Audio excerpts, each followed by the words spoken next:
Well, speaking of records and music, you would smuggle punk music into East Berlin on cassettes. Uh, when did that first start? After I started to gain a circle of friends, really, once I started to have a little group of friends, I knew I had, I could, I, I could bring them something that they didn't have. You know?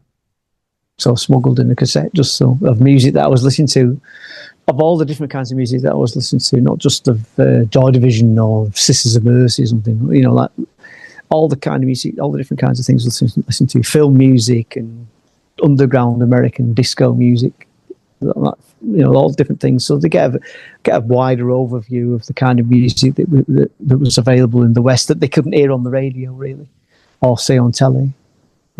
Music that was not commercial in that respect.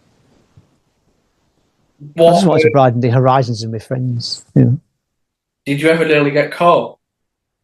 Not smuggling cassettes, no. You must have been good at it then. I don't know if it's being good at it, really. I don't look at it like that.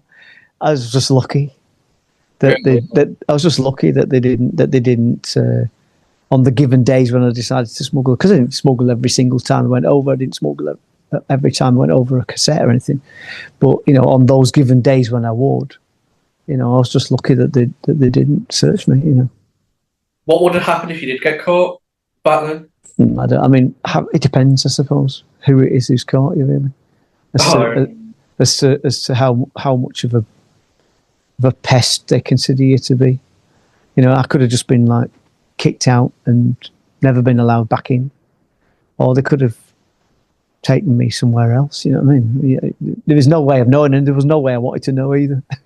I wasn't in any kind of eager kind of like thrill of actually being put into an East German prison or something like that. You know what I mean?